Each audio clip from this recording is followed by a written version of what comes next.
بسم اللہ الرحمن الرحیم۔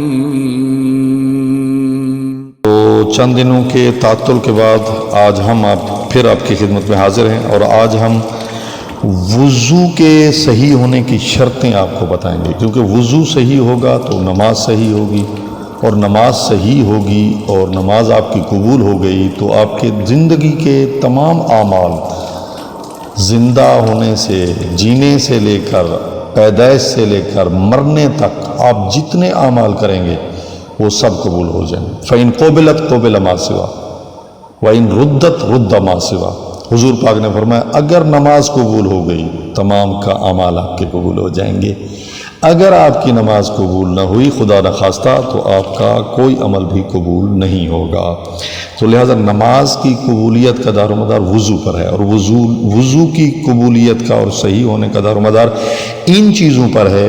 وہ 12 چیزیں ہیں، آیت اللہ سیستانی کی توضیح سے ہم آپ کو بتا رہے ہیں، وہ ہم آپ کو 12 شرطیں آپ کو بتا رہے ہیں جو وضو میں واجب ہیں، ضروری ہیں، لازم ہیں۔ اگر وہ پوری ہوں گی تو آپ کا وضو صحیح ہوگا۔ نمبر 1، وضو کا پانی پاک ہو، پانی پاک ہو، نجس نہ ہو۔ دوسرا، وضو کا پانی مطلق ہو، مضاف نہ ہو۔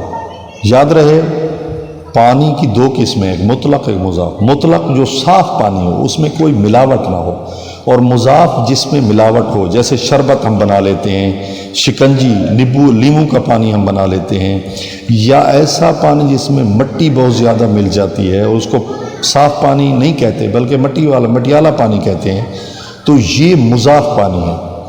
اور مضاف پانی بھی خود پاک ہوتا ہے لیکن کسی چیز کو پاک نہیں کرتا، لہذا وضو کے لیے مطلق پانی ضروری ہے جو بالکل صاف شفاف ہو، اس میں کسی چیز کی ملاوٹ نہ ہو۔ نمبر 3،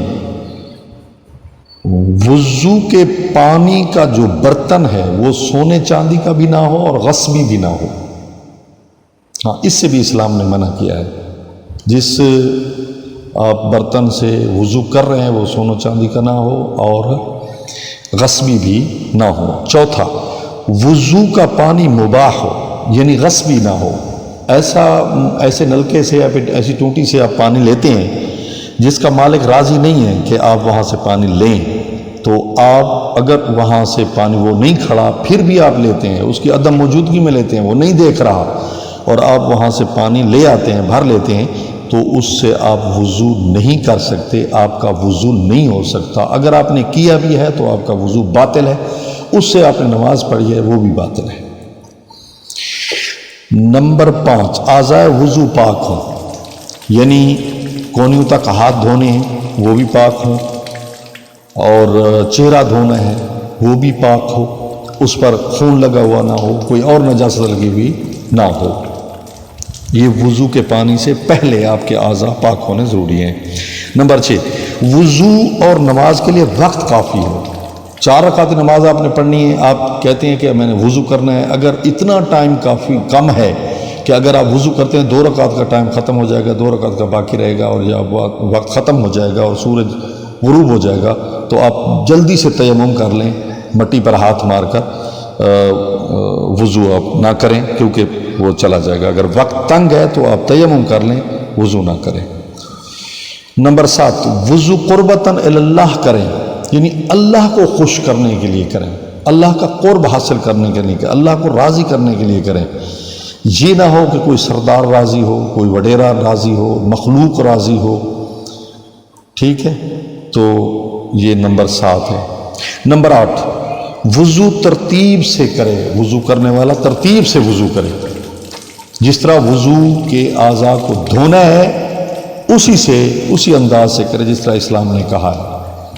جس طرح پہلے چہرہ دھونا ہے پہلے چہرہ دھونا ہے، پھر دایاں بازو دھونا ہے دایاں بازو دھونا ہے، پھر بایاں بازو دھونا ہے بایاں بازو دھونا ہے، ترتیب سے کرے۔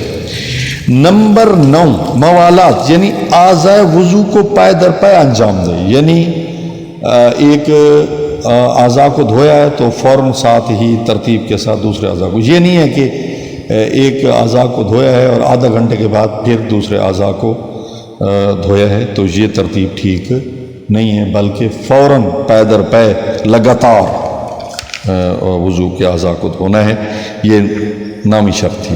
10ویں شرط ہے انسان اپنا وضو خود کرے، اپنا وضو خود کرے، کسی سے مدد نہ لے۔ ہاں اگر مجبور ہے، وہ نہیں کر سکتا، تو دوسرا آدمی اسی کے ہاتھ پر پانی ڈالے اور وہ خود اپنے چہرے کو دھوئے۔ مسح کرنا ہے تو مسح بھی وہ دوسرا آدمی اگر کروانا چاہتا ہے تو اسی آدمی کا ہاتھ مسح والی جگہوں پر پھرائے، یعنی دوسرے حتی الامکان جو ہے کسی سے وضو کے دھونے میں، مسح میں، اعضاء کو دھونے میں اور مسح کرنے میں کسی سے مدد نہ لے، خود کرے۔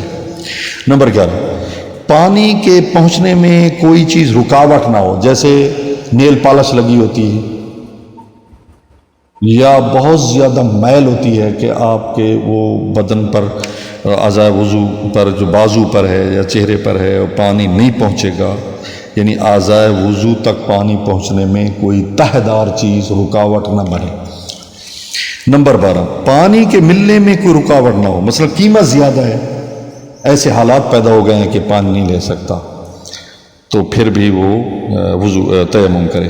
یا بیماری کے بڑھ جانے کا خطرہ ہے اس کو کہ میں اگر میں نے وضو کیا تو میری بیماری بڑھ جائے گی، تو ایسی صورت میں اس کا وضو باطل ہے، تو اس کو چاہیے کہ وہ تیمم کرے۔ تو یہ 12 چیزیں ہیں اہل ایمان، اہل اسلام، جو ہے نا وضو کے صحیح ہونے کی شرطیں ہیں۔